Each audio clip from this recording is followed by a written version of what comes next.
Welcome back to Agricast. Thank you for joining me.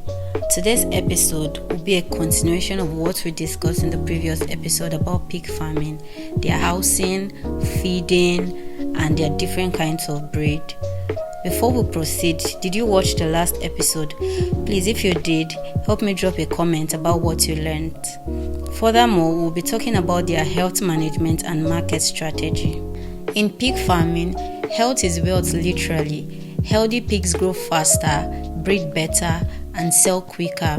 Disease outbreak can destroy months of hard work, so prevention is key. Every pig farmer must have a health calendar. Regular deworming, vaccinations, and pen sanitations are non-negotiable.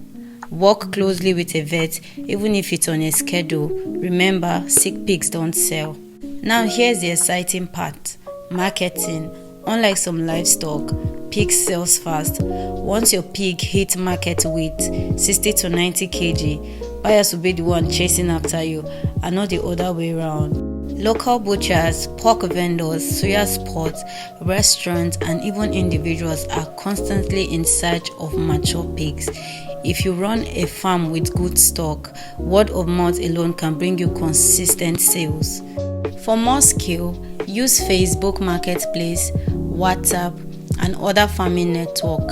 Finally, don't rush. Pig farming is profitable, but it demands patience, consistency, and learning. Take your time, visit other farms, take notes, and keep learning. Over here, we believe that agriculture is the bridge out of poverty, and pig farming is one of the easiest routes. Thank you for joining me today on Agricast. Let farming be easy. Let farming be productive. Until next time, I remain your host, Deborah Ike. Bye.